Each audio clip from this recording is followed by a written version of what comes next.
बेबाक अंदाज में उठाते हैं, बल्कि लोगों से मिलकर उनके मसाइल सुनते हैं, उन्हें हल कराने का वादा करते हैं। अभी फ़िलहाल हाल ही में महराज मलिक ने पुंछ का दौरा किया था, बॉर्डर वाले इलाके का दौरा किया था, सरहदी जो क्षेत्र हैं वहाँ का दौरा किया था और पाक शेलिंग से हुए नुकसानात का जायज़ा लिया था। ज़्यादा कुछ ना कहते हुए सीधा उन्हीं से बात करेंगे, लेकिन उससे पहले मैं आपको बता दूं कि महराज मलिक जो कि असम्बली से उन्होंने अपनी आवाज़ बुलंद करनी शुरू की, या फिर महराज मलिक वैसे जब वो MLA नहीं थे तब भी उन्होंने दूसरी जिम्मेदारियों को निभाते हुए जम्मू कश्मीर के अवाम की आवाज़ को उठाने की कोशिश की थी।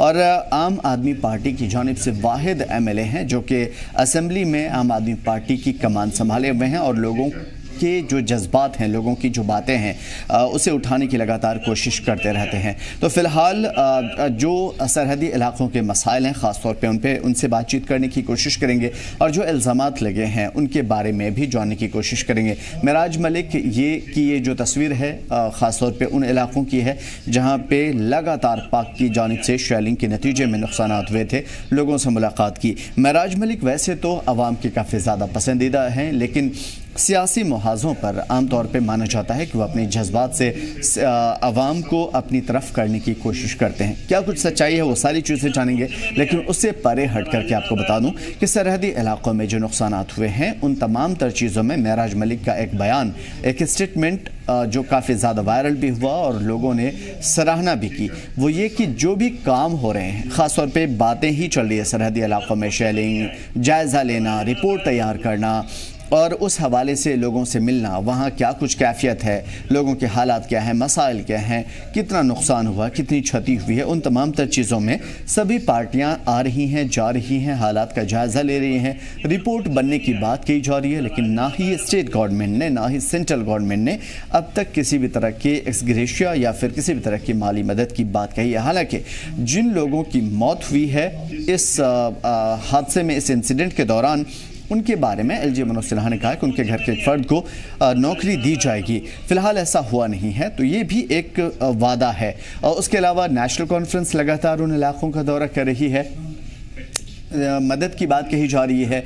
बताया ये जा रहा है कि जैसे ही रिपोर्ट तैयार होगी, नुकसान कितना हुआ है, क्षति कितनी हुई है, उसका जायज़ा लिया जाएगा, फौरी तौर पे रिपोर्ट तैयार की जाएगी और उसके बाद मदद की जाएगी। तो फ़िलहाल सरहदी इलाक़ों में सिर्फ बातें ही बातें हैं, वादे ही वादे हैं। और इसी बीच में महराज मलिक साहब ख़ुद ही वहाँ पे पहुँचे थे, लोगों से मुलाकात की, हालात का जायज़ा लिया और उन तमाम तर चीज़ों से परे हट करके लोगों की बातें, लोगों की ज़ुबानी हमने सुनी। लेकिन उन तमाम तर चीज़ों से अगर अलग हट करके चीज़ों को देखा जाए तो ये चीज़ें साफ़ हो चुकी हैं कि जो सरहदी इलाक़े हैं वहाँ पे कुछ चीज़ों की सबसे ज़्यादा ख़ास ज़रूरत है। फौरी तौर पे मदद, चाहे वो सेंट्रल गवर्नमेंट की तरफ से हो, क्योंकि PM पैकेज से मदद की बात कही जा रही थी, अभी तक कोई भी मदद नहीं पहुँची है। LG एडमिनिस्ट्रेशन वहाँ पे है, लेकिन अब तक उनकी जानिब से भी प्रैक्टिकली कुछ साफ़ तौर पर देखने को नहीं मिला है। जैसा कि हमने बताया कि नौकरी की बात कही गई है, लेकिन अभी क्या होगा, कैसे होगा, उसके लिए क्या कुछ रेगुलेशंस तैयार किए जाएंगे, किस तरीके से नौकरी दी जाएगी, क्या क्राइटेरिया होगा, उन तमाम तर चीज़ों पे अभी बातचीत नहीं हुई है। नेशनल कॉन्फ्रेंस लोगों की क्षति और उनसे जो नुकसानात हुए हैं उनकी भरपाई करने की बात तो करती है, लेकिन फ़िलहाल अभी कोई भी अमाउंट जारी नहीं किया गया है। तो सेंटर और स्टेट गवर्नमेंट के दरमियान सरहदी इलाक़ों के लोग अभी कई तरह के मसाइल से जूझ रहे हैं, यकीनन उन मसाइल में अभी मुब्तला हैं और उनके मसाइल का हल फ़ाइनल अभी तक नहीं हुआ है। हालांकि महराज मलिक ने ट्विटर के ज़रिए ख़ुद वहाँ पहुँच करके भी और सोशल मीडिया प्लेटफॉर्म के ज़रिए उन इलाक़ों में जा कर के लोगों से बातचीत करने की कोशिश की थी, लेकिन फ़िलहाल ज़ाहिर है कि महराज मलिक हुकूमत में नहीं है, महराज मलिक अपोजिशन में है, वो आवाज़ उठा सकते हैं, लोगों की आवाज़ बन सकते हैं। आम आदमी पार्टी की जानिब से ज़िम्मे कमान भी संभाले हुए हैं आम आदमी पार्टी का जम्मू कश्मीर में, तो डोडा से एक वाहिद MLA और ज़ाहिर है कि अपनी आवाज़, अपनी बेबाकाना बातों के लिए, अपने अंदाज़ के लिए जाने जाते हैं और खुल करके अपने मसाइल रखने के लिए जाने। हालाँकि इससे परे हट करके अगर दूसरे अंदाज में, दूसरे जाविये से इन चीज़ों को देखा जाए तो महराज मलिक इससे पहले कई सारे कंट्रोवर्शियल स्टेटमेंट की वजह से भी जाने गए हैं। कई सारे उनके बयान जिनके ऊपर ऐसा लगा कि वो कोर्ट का कहीं ना कहीं कोर्ट के दायरे में आएंगे और आइन और कानून के तई उनको सज़ा मिलेगी। लेकिन फ़िलहाल उसके बाद कोई पेशरफ्त देखने को नहीं मिली, चाहे वो शराब वाले मामले में हो, बीजेपी को घेरने वाली बात हो, या फिर असेंबली में मारपीट की बात हो। तो ये ढेर सारी ऐसी चीज़ें रहीं जो महराज मलिक के साथ जुड़ी हुई रही। लेकिन उसके बावजूद महराज मलिक आवाम की आवाज़ बनते रहे, लोगों के मसाइल सुनते रहे। फ़िलहाल जितनी भी हैं, चाहे वो आम आदमी पार्टी हो, चाहे वो पीडीपी हो, जम्मू कश्मीर की अपनी पार्टी हो, या फिर जम्मू कश्मीर पीपल्स कॉन्फ्रेंस हो, या फिर जम्मू कश्मीर यूनाइटेड मूवमेंट हो, जितनी भी पार्टियां हैं हुकूमत से अलग यानी नेशनल कॉन्फ्रेंस से अलग, उन तमाम पार्टियों के ज़रिए किसी न किसी रूप में अपने अंदाज में लोगों के मसाइल को उठाने की कोशिश की जा रही है। जैसा कि अगर मैं पीडीपी की बात करूं तो वहीदुर्रहमान परा लगातार उन आवाज़ों लोगों की आवाज़ बनते रहे, या फिर हुकूमत की ज़ुबान में कहूं तो लोगों की आवाज़ बनने की कोशिश करते रहे। हालांकि इसमें सच्चाई कितनी रही ये ज़ाहिर है कि हम उसको नहीं बता सकते कि इन आवाज़ में कितनी सच्चाई है, पार्टी पॉलिटिक्स के हक़ में कितनी है और आवाम के मफाद में कितनी। लेकिन उसके बावजूद इतना ज़रूर है कि जो आवाज़ असेंबली में सबसे ज़्यादा ख़ास रही वो महराज मलिक की रही, वो वहीदुर्रहमान परा की रही, वो खुर्शीद अहमद की रही जो कि इत्तेहाद पार्टी से हैं, माफ़ कीजिएगा इंजीनियर रशीद की पार्टी से हैं, AIP से हैं। और इन तमाम तर चीज़ों से ये तीन लीडर जो ख़ास तौर पे मुख्य चेहरा रहे, जो कहीं ना कहीं कंट्रोवर्शियल के दायरे में भी आए, आवाम के मसाइल को उठाने के लिए वेल तक पहुँचे, थोड़ी सी धक्का मुक्की भी हुई, थोड़ी सी नाराज़गियाँ भी बढ़ी, लेकिन उन तमाम तर चीज़ों से परे हट करके 7 महीने बीत गए और आवाज़ ही सिर्फ नज़र आई। ऑन ग्राउंड आवाम के मसाइल हल नहीं हुए, लोगों की जो मुश्किलें हैं वो दूर नहीं हुई, लोगों के जो मसाइल हैं 7 महीने के दौरान जूं कि तूं पड़ी रही। अगर उससे पहले की बात की जाए तो LG एडमिनिस्ट्रेशन ने अपने अंदाज में चीज़ों को दुरुस्त करने की कोशिश की थी। हालांकि LG एडमिनिस्ट्रेशन अभी भी है, लेकिन साथ में UT की गवर्नमेंट भी है, उमर अब्दुल्ला की सरकार भी है, नेशनल कॉन्फ्रेंस की सरकार भी है। हालांकि उनके पास फुल मेजॉरिटी है और उसी के बलबूते पर अभी जो 7 महीने से जारी कशमकश है, उन कशमकश में कहीं ना कहीं आवाम की जिम्मेदारी ये तय होती है कि वो लोगों के मसाइल हल करें। लेकिन अब तक उन मसाइल का कोई भी निपटारा नहीं हुआ। यही वजह है कि जो मुख्य आवाज़ बनते रहे, ख़ास तौर पे महराज मलिक, वहीदुर्रहमान परा, खुर्शीद साहब, ये सभी के सभी आवाज़ ही बने। कितना काम हुआ है ये ज़रूर जानने की कोशिश करेंगे और यही वजह है कि आज महराज मलिक साहब से बज़ाते खुद हम जोड़ रहे हैं ताकि जान पाएँ जम्मू कश्मीर की जो रियलिटी है, ग्राउंड रियलिटी, कितनी मसाइल हल करने के लिए लोग संजीदा हैं, जो आवाज़ उठाई गई उन आवाज़ पे कितना अमन्ना सद्दकना कहा गया। महराज मलिक साहब बहुत बहुत शुक्रिया हमारे साथ जुड़ने के लिए। सीधा मैं आपकी तरफ आऊँगा। इससे पहले कि मैं उड़ी सेक्टर या फिर पूंछ राजौरी के दौरे के बारे में आपसे पूछूं, कुछ ख़ास चीज़ें हैं जिसके बारे में मैं आपसे समझने की कोशिश करूँगा। जो लगातार नज़र आई असेंबली के बाद, इस 7 महीने के दौरान कई मरतबा असेंबली की कार्रवाई शुरू हुई, महराज मलिक साहब गरजते रहे, बरसते रहे। महराज मलिक साहब नेशनल कॉन्फ्रेंस से नाराज़ नज़र आए, बीजेपी से नाराज़ नज़र आए। तो महराज मलिक साहब किससे खुश हैं और किससे नाराज़?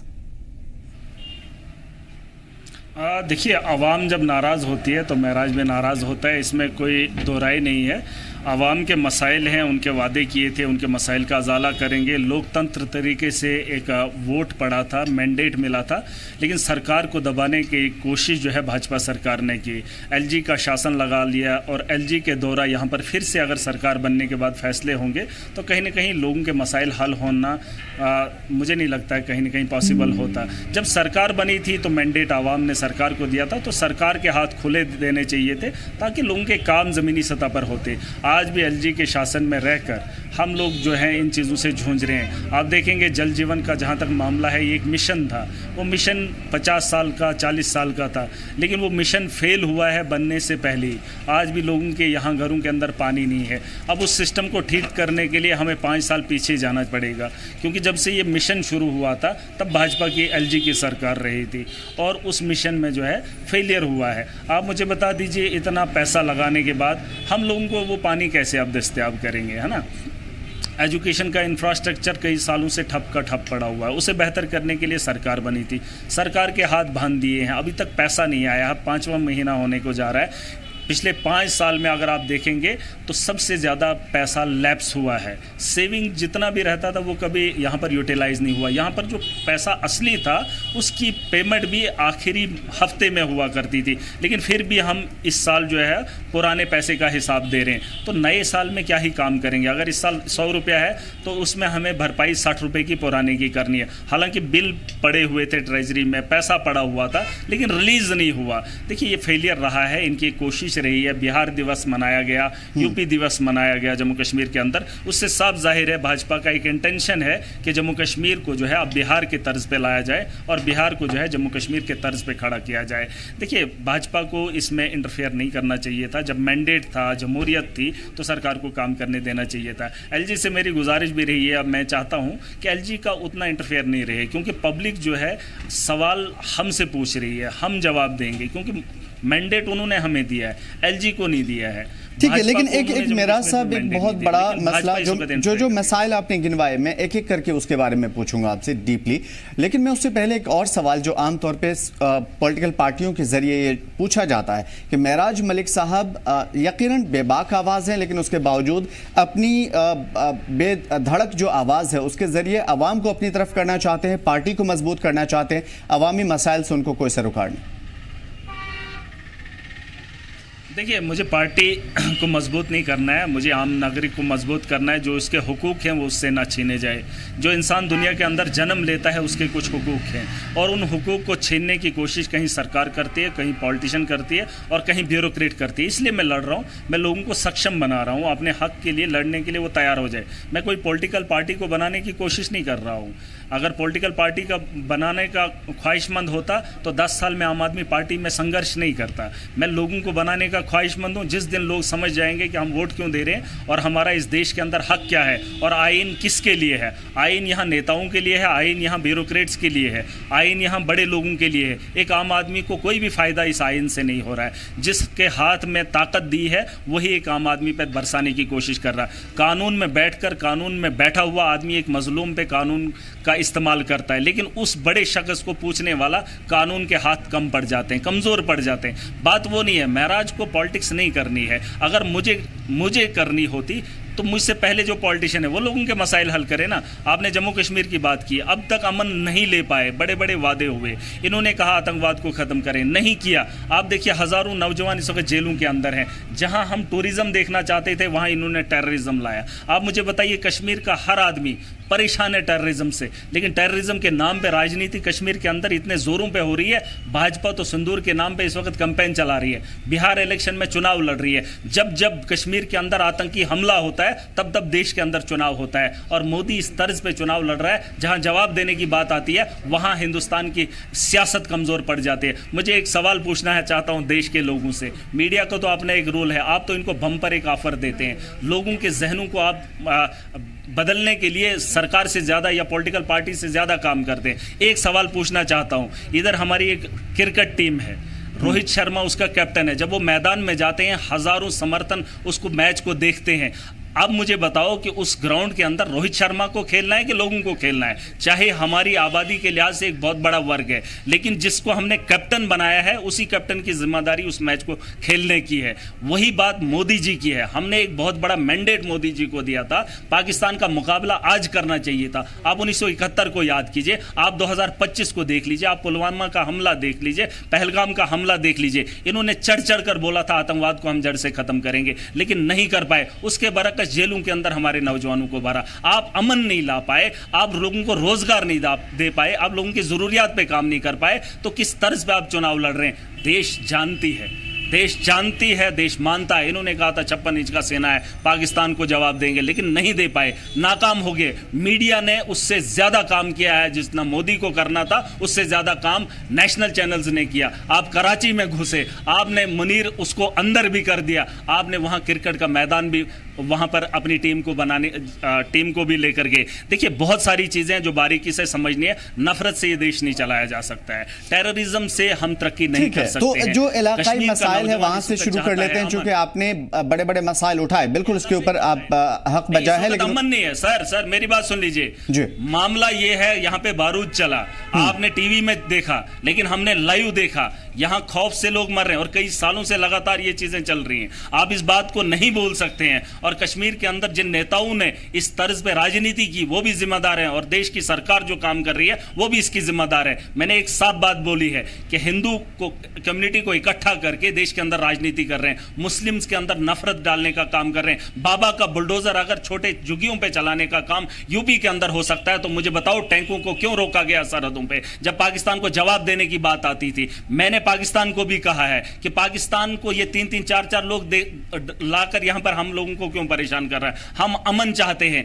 हम जब गोले बरसते हैं हमारी जिंदगी अधूरी हो जाती है। पाकिस्तान को एक साफ जवाब है, अगर पाकिस्तान को कश्मीर के मुसलमानों की बात उसको अच्छी लगती है, वो फलस्तीन की बात करे। देखिए मैं दो टोक अल्फाज में बात कर रहा हूं, मैं मुसलमान हूं, जम्मू कश्मीर के मुसलमानों की बात करना छोड़ दे। पहले फलस्तीन इस वक्त जल रहा है, वहां के बच्चे, उनको गाजा के अंदर खाने की बात नहीं हो रही है, वो अमेरिका के साथ खड़ा है, वो इजराइल के साथ खड़ा है, और पाकिस्तान मुंह नहीं खोल रहा है हम लोगों के लिए। यहां पर इस किस्म का माहौल बना रहा है, हमारे नौजवान इस वक्त जेलों के अंदर है, वो उसकी वजह से है। वो एक गोली चलाता है, 30 गोलियां यहां पर भेजता है, हमारे 3000 नौजवान जेलों के अंदर होते हैं। ये खमियाजा मुझे चाहिए। आज कश्मीर की घाटी के अंदर मैं देख रहा हूं, एक नाव वाला परेशान है, एक रेडी वाला परेशान है, उसकी जिम्मेदार पाकिस्तान है। आप मुझे बताओ वो रेवेन्यू हमें वो पाकिस्तान का आदमी दे। मैं जम्मू कश्मीर की आवाम को कहना चाहूंगा, इस बदहाली को अगर खत्म करना है तो कश्मीर के लोगों को टूरिज्म को खुद बढ़ावा देना पड़ेगा, उनको पहलगाम जाना पड़ेगा, उनको यहां पर ये कौन सी जितने भी टूरिस्ट,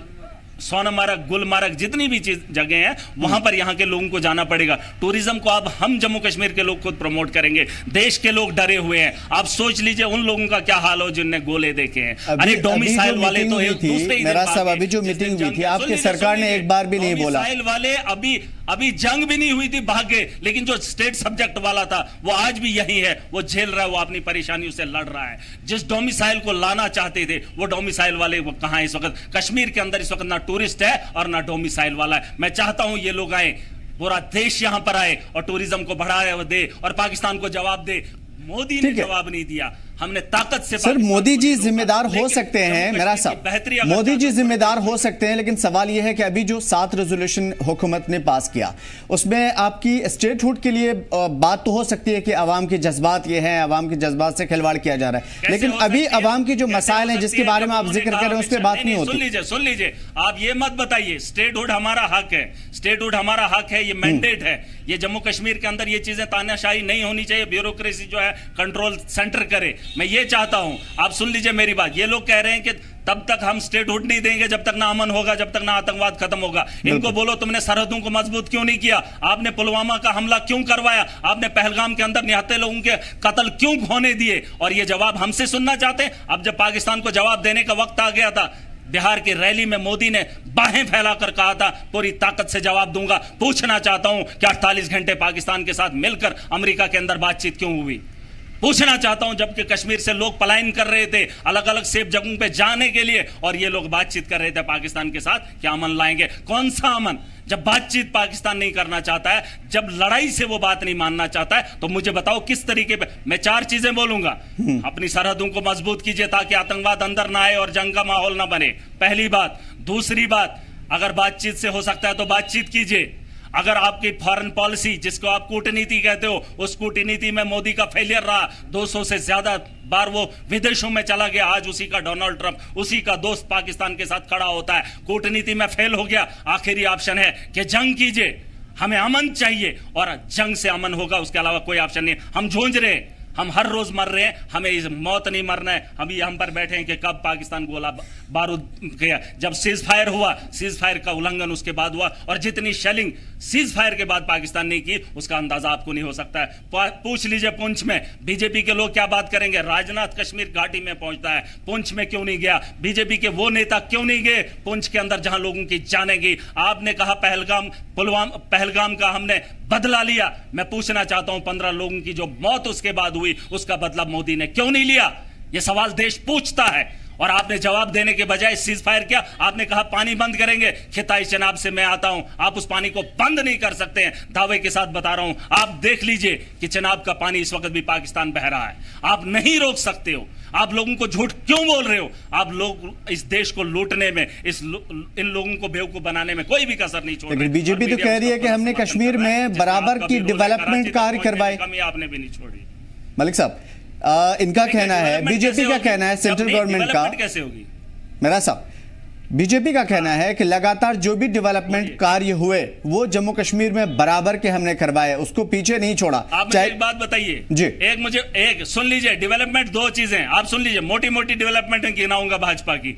एक, इन्होंने सड़कों का जाल बिछाया, ठेकेदार इन्होंने बाहर से लाए, जो काम 100 रुपए में होता उसको इन्होंने 10,000 निकाले। ये डेवलपमेंट मैं बताऊंगा, देश को लूटने का तरीका। और जिस रेत और बजरी को, इनको पूछो कि आपने क्या राजस्थान से लाई, आपने क्या बिहार से लाई? पिछले 7 साल से माइनिंग बंद है, लेकिन माइनिंग इसलिए खोल दी गई कि इनके ठेकेदारों को फायदा हो। जिस रॉयल्टी को हमारे लोगों को फायदा होता, उसको माइनिंग को इन्होंने बंद किया, उसको इलीगल बताया गया। और ये सड़कें इन्होंने कैसे तामीर की, और 10 रुपए की जगह 1000 निकालने का काम भाजपा की सरकार में हुआ। ये डेवलपमेंट हुई कि देश को लूटने में कोई भी कसर नहीं छोड़ी। और दूसरी डेवलपमेंट, जल जीवन के नाम पे दुनिया को धोखा दिया और पूरे हिंदुस्तान का पैसा लूटा गया। आप उसका मटेरियल देख लीजिए, आप वो पाइपें देख लीजिए, इस वक्त भी खाली पड़ी हैं, लोगों के घरों तक पहुंचे लेकिन पानी नहीं मिला। उन्होंने कहा था हर घर जल लाएंगे, हर घर नल देंगे, ना नल मिला होगा ना जल मिला है। लोगों के अंदर इस वक्त भी हाहाकार मची हुई है। ये डेवलपमेंट कहते हैं? इनको पूछो कितने एग्जाम के अंदर तुम्हारे स्कैम हुए।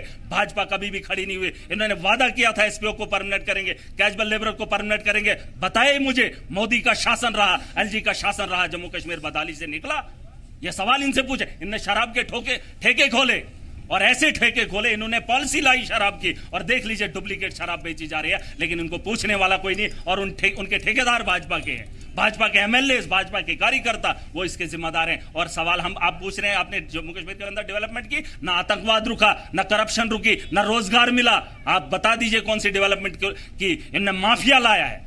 और अगर इसमें झूठ होगा मुझसे सवाल करना, चले आइए मेरे जम्मू कश्मीर, देख लीजिए सड़कों। इन्होंने स्मार्ट सिटी बनाई, आइए कश्मीर के अंदर स्मार्ट सिटी का क्या हाल है, यहां की नालियों का देख लीजिए। और खरबों रुपया इन्होंने निकालने का काम किया। एलजी से यह बात पूछो, इन्होंने यहां पर ये जो हट बनाए थे, उन हटों में किन किन लोगों का रखा, उसका रेवेन्यू का आता पता नहीं है। आज जो जम्मू कश्मीर का पैसा है उसको लेने के लिए भी हमें भीख मांगनी पड़ रही है। अरे सुन ले भाजपा की सरकार, आज तुम्हारा वक्त है, तुम्हारा दौर भी खत्म हो जाएगा। इस मुल्क की बका के लिए हम लोग खड़े हैं और खड़े होते रहेंगे। तुम्हारा दौर आने वाला ठीक है। एक सवाल जो इससे रिलेटेड मैं करना चाहूंगा मेरा साहब, इसी से रिलेटेड मैं करना चाहूंगा, क्योंकि अगर वो डेवलपमेंट के नाम पे वो कहते हैं कि हमें आवाम ने इसी वजह से कामयाब किया और इतनी बड़ी तादाद में हम जीत पाए, दूसरी तरफ हम देखते हैं कि पीडीपी भी अब दबी जुबान में ही सही लेकिन तारीफ करती है कि इससे अच्छे तो एलजी थे, उनके दौर में ज्यादा बेहतर काम हो रहा था।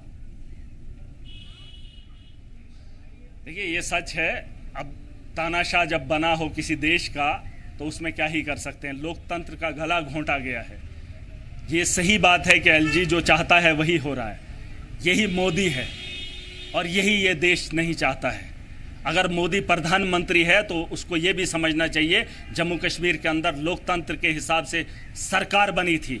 और अगर आप भी ये बात कह रहे हैं कि एलजी के दौर अच्छा था और आज भी एलजी अच्छा है, तो ये बात सुन लीजिए, ये तानाशाही है, ये लोकतंत्र नहीं है। मैं अगर इलेक्शन जीत कर आया हूं, मैं लोगों की उम्मीद पे खड़ा उतरना चाहता हूं, लेकिन मुझे रोकने वाला एलजी है, उसका शासन है। अभी अगर पैसा नहीं दिया जा रहा है, वो सेंटर की पॉलिसी है, 5 महीने बीत जाते हैं, अभी तक रिलीज नहीं आया है। यहां पर पहाड़ी इलाके हैं, बर्फीला इलाका है। मुझे बता दीजिए, अगर हमने अभी तक उनका प्लान नहीं बनाया, हमने उनकी डीपीआरए नहीं बनाई है, और आखिरी महीने में नवंबर दिसंबर में पैसा रिलीज आएगा, जो हम जमीनी सतह पर काम नहीं कर सकते। ये पॉलिसी है मोदी की, यहां गरीबी लाने का पूरा इंतजाम है। Circulation of money Jammu Kashmir के अंदर खत्म हुआ है, अंदर से बाहर जा रहा है। जो ब्यूरोक्रेट्स, बड़े बड़े लोग, माफिया आए हैं, वो जम्मू कश्मीर का पैसा बाहर ले रहे हैं, लेकिन बाहर का पैसा जम्मू कश्मीर के अंदर नहीं आ रहा है, जिसकी वजह से बेरोजगारी का आलम उरूज पर है। ये सुन ले मेरी बात, ये वक्त भी खत्म हो जाएगा, ये दौर भी खत्म हो जाएगा। हम एक जंग लड़ रहे हैं, ख्वाह हम आज मुश्किल हालात में हैं, लेकिन कल की सुबह बड़ी खूबसूरत होगी, उसके लिए हम कोशिश कर रहे हैं। मैं सियासत नहीं कर रहा हूं, मैंने कहा मैंने 10 साल इंतजार किया, मैंने 10 साल अपनी आवाम को जगाने का काम किया। जब उन्होंने मौका दिया तो पूरा देश मानने के लिए मजबूर हो गया कि महराज जैसे आदमी को पॉलिटिक्स का हिस्सा बनना चाहिए। और मैं जम्मू कश्मीर की आवाम को बताना चाहूंगा कि अच्छे लोगों को मौका दो। इस बार बडगाम के अंदर चुनाव होने वाला, बाई इलेक्शन होना है नगरोटा के अंदर। अगर एनसी का फेलियर रहा, अगर भाजपा का फेलियर रहा, एक बहुत बड़ा मौका है आवाम को अगर 4 साल बेहतर बनाने हैं। इस बार बदली करनी पड़ेगी बडगाम के अंदर, इस बार बदली करनी पड़ेगी नगरोटा के अंदर। उसके बाद देखना भाजपा और एनसी कैसे काम करेगी। इनको लगेगा, वरना इनको पता है हमारे अलावा किसको वोट देंगे। जिस दिन मेरे जैसा आदमी, मेरे जैसा नौजवान असेंबली का हिस्सा बनेगा, उस दिन जम्मू कश्मीर को बेहतर बनाने से कोई नहीं रोक सकता है। ठीक, इसके अलावा अगर हम चीज़ों को देखें, अभी फिलहाल जिस तरह की मीटिंग हुई थी इस एनसी की, उसमें मौजूदा सूरत हाल पर जिसका आप जिक्र कर रहे थे और जहां आप मौजूद, इसके पीछे बहुत भीड़ हुआ करती थी, लोगों का रश रहता था, लेकिन उसके बावजूद सन्नाटा है। इसके ऊपर कोई बात नहीं हुई, टूरिज्म तबाह हो गया, कैसे क्या कुछ होगा, कोई प्लान, कैसे एग्जीक्यूशन होगा, कोई रेजोल्यूशन पास किया जाए? बताया, देखिए एनसी सरकार, ये देखिए ये पूरे देश का मामला है, ये एनसी का मामला नहीं है। अगर कश्मीर के अंदर टूरिस्ट नहीं आ रहा है, इसका जिम्मेदार मोदी जी भी है। ये मत बोलिए कि एनसी की सरकार, लेकिन एनसी ने बागडोर संभाली है जम्मू कश्मीर की। ये सुन लीजिए, बात वो नहीं। अब टूरिज्म को लाने के लिए एनसी काम नहीं करेगी। टूरिज्म को बढ़ावा देने के लिए, खूबसूरती को दिखाने के लिए हमारे देश से लोग आने चाहिए। वो डर का माहौल, अगर कश्मीर के अंदर इस वक्त कोई टूरिस्ट नहीं आ रहा है तो ये मत बताइए कि हमने टूरिज्म को बढ़ावा देना है। सिक्योरिटी का जिम्मा तुम्हारा है, गोले तुम्हारे दौर में घुसे हैं और कोई भी आदमी पाकिस्तान की गोलाबारी से मरना नहीं चाहता है। उसकी जिम्मेदार मोदी की सरकार है। इस बात को मत भूलिए। अगर टूरिज्म इस वक्त ठप पड़ा हुआ है और अगर कश्मीर के अंदर हिंदुस्तान या विदेश के लोग नहीं आ रहे हैं तो इसका फेलियर मोदी का है, क्योंकि ये ताज है हिंदुस्तान का। और इस ताज को देखने के लिए अगर आज के इस दौर में जून जुलाई का मौसम हो और कश्मीर की वादियां खूबसूरती में लिपटी हो और हिंदुस्तान के या विदेश के लोग इसे देख ना पाए तो शर्म से मोदी को डूब के मरना चाहिए। मैं चाहता हूं कि बीजेपी के जितने भी एमपीज हैं, जितने भी एमएलएज हैं, मोदी खुद आए, पहलगाम का दौरा करे, जाए देखे पहलगाम कितना खूबसूरत है। जब अमित शाह दूसरे दिन पहुंच सकता है तो तीसरे दिन उसके बाद बीजेपी के लोग इन इलाकों का दौरा क्यों नहीं करेंगे? ये सरहदों पे जाने से डरते हैं। यहां पुंछ के अंदर भाजपा के लोग नहीं गए, राजनाथ सिंह नहीं गया, अमित शाह नहीं गया।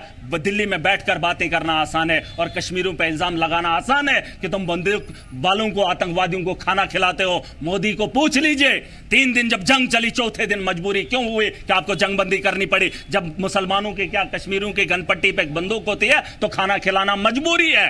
तुम सरहदों को मजबूत कीजिए, आतंकवाद यहां नहीं आएगा, बारूद यहां नहीं आएगा, कोई भी आतंकवादियों का साथ नहीं देगा। तुमने बॉर्डर खुले छोड़े हैं, तुम्हारा फेलियर है, सिक्योरिटी का फेलियर है। जब बारूद अंदर आता है तो वो गिरता है। आप ये इल्जाम मुसलमानों को मत लगाइए और उस निगाह से मत देखिए। लाखों नहीं करोड़ों मुसलमान हिंदुस्तान के अंदर है, लेकिन एक आदमी की वजह से जो बदनामी का दाग हमारे माथे पे लगा रहे हो, ये नफरत की राजनीति बंद करो। पाकिस्तान चाहता था, लेकिन आज देश का हिंदू मुसलमान इकट्ठा हो गया। हमने कैप्टन रोहित शर्मा की तरह मोदी को बनाया था। फैसला रोहित शर्मा को लगाना है कि आखिरी ओवर किससे कराऊं, बैटिंग ओपन किससे कराऊं। वो फैसला उसका 150 करोड़ आवाम का नहीं। मोदी को जब मौका दिया था 56 इंच का मुझे नहीं, आवाम उसके साथ थी, उसको दिखाना था, पाकिस्तान को जवाब देना था, लेकिन नहीं दे पाया। अब वो गिनाएगा हमने क्या। वो देश की सेना आज से पहले भी जवाब देती थी। पूछ लेना, मोदी के शासन से पहले भी इस देश की रक्षा करने में आर्मी का अपना एक रोल रहा है। वो मोदी की वजह से नहीं। मेरा सब ऐसा होता है कि जंग अगर लंबी खिंचती है तो लोग और भी ज्यादा मारे जाते हैं, बॉर्डर के इस पार और उस पार। क्या आप ये चाहते हैं कि जंग और भी ज्यादा लंबी बता दीजिए ना, बातचीत नहीं, हल क्या है आप मुझे बता दीजिए। सुन लीजिए, नहीं, ये देश भी जानना चाहे। अगर जंग हम पाकिस्तान से नहीं लड़ना चाहते हैं, मैं देश से पूछना चाहता हूं, बात आप पाकिस्तान से नहीं करना चाहते हैं तो बताओ आतंकवाद को कैसे रोकोगे? आप सरहदों को मजबूत नहीं करोगे, बताओ पाकिस्तान को कैसे रोकोगे? आपकी कूटनीति फेलियर है। डोनाल्ड ट्रंप आपके मुखालिफ खड़ा हो जाता है, पूरे देश आपके खिलाफ खड़े हो जाते हैं, चाइना आपके खिलाफ खड़ा होता है, बांग्लादेश आपके खिलाफ खड़ा होता है, नेपाल आपके खिलाफ खड़ा होता है, अफगानिस्तान का पता नहीं, लेकिन पाकिस्तान भी आपके खिलाफ खड़ा है। बताओ मुझे कूटनीति क्या है आपकी? आपकी लूट नीति है, कूटनीति नहीं है। आपने इस देश को लूटा है, बेवकूफ बनाया। 4 में से उसके अलावा आपके पास जो ऑप्शन है उसका इस्तेमाल करो, आतंकवाद को रोको, पाकिस्तान को जवाब दो, झूठ मत बोलो। दुनिया को बेवकूफ मत बनाओ। राजनीति एक अलग बात है। मैं अपने लोगों को तंग नहीं देख सकता, अपने नौजवानों को जेलों के अंदर पाकिस्तान के नाम नहीं देख सकता, क्योंकि पाकिस्तान इस वक्त रोजगार नहीं दे सकता है। वो सिर्फ जेलों के अंदर डलवा सकता है। जेलों से बाहर निकालने के लिए हमें लाखों नहीं करोड़ों खर्च करना पड़ता है, फिर भी हमारा नौजवान बाहर नहीं आ रहा है। मैं उस पाकिस्तान की बात करूं जो फलस्तीन की बात ना करे, जो फलस्तीन को बचाने के लिए एक कदम ना उठाए और यहां कश्मीर के लोगों को झूठ बताए। मैं जम्मू कश्मीर की आवाम का एक नागरिक होने के नाते, एक लीडर होने के नाते अपनी कौम के लिए लड़ूंगा और अपनी कौम को आगे बताऊंगा रास्ता सही क्या और गलत क्या है। उस पाकिस्तान पे भरोसा नहीं करेंगे जो पाकिस्तान जहां हमारा किबला अव्वल है। अरे कश्मीर के अंदर कोई ऐसी जगह नहीं है, लेकिन फलस्तीन के अंदर किबला अव्वल है। उस किबला अव्वल के लिए पाकिस्तान मुंह नहीं खोल रहा है। जहां बच्चे भूख से मर रहे हैं, जहां बारूद दिन के दिन गिराया जा रहा है, और वहां के बोलने के लिए किसी भी मुसलमान को, कंट्री को हिम्मत नहीं आ रही है। और वो जम्मू कश्मीर के बारे में बात करे और इतना बड़ा देश उससे लड़ने की बात कर रहा है, और 4-4 बंदूकें भेजकर यहां घाटी में भेजेगा और 22 या 26 लोगों का 28 का कत्ल करेगा और हजारों नहीं लाखों करोड़ों को परेशानी में डालेगा। हमें ऐसा पाकिस्तान नहीं चाहिए। ना हम पाकिस्तान के समर्थन है, हम अपने घर को बैठे हैं। हमें अपना घर बेहतर चाहिए। हम उनके गोला बारूद से परेशान है, जो जिंदगी बची कुची है वो उसे भी डर में गुजार रहे हैं। पूछ लीजिए उन लोगों से जिनके बच्चे इस वक्त जेलों में हैं। ठीक है, मेरा हद होती है हर चीज की भी। अंधभक्त सिर्फ भाजपा के अंदर नहीं, हर महाज पे खड़े हैं। उन अंधभक्तों को निकालना हमारा काम है। Thank you. मेरा साहब, बहुत सारी बातें आपने कही। लास्ट में चाहूंगा कि स्टेटहुड वाली जो बात है वो रह गई थी। स्टेटहुड के ऊपर बीजेपी कहती है कि अगर मैं स्टेटहुड दे दूं तो और भी ज्यादा बुरी हालत हो जाएगी जम्मू कश्मीर की। अरे वो उनका काम नहीं है, वो क्या हो जाए उन्होंने देश में नहीं। आप मुझे बता दीजिए, उनको बता दीजिए ना, आप ही कुछ कर लीजिए। स्टेटहुड क्या मतलब है? आतंकवाद खत्म होगा नहीं। उन्होंने कहा जब हालात सामान्य होंगे। अरे जम्मू कश्मीर में आतंकवाद है, पूरे देश के अंदर अफरा तफरी है, फिर तो उनको भी सरकार छोड़नी पड़ेगी। पता कर लीजिए ना, कब गुजरात के अंदर अफरा तफरी, राजस्थान के अंदर अफरा तफरी, पंजाब के अंदर अफरा तफरी। अरे तुम जम्मू कश्मीर को स्टेटहुड नहीं दोगे तो क्या हुआ?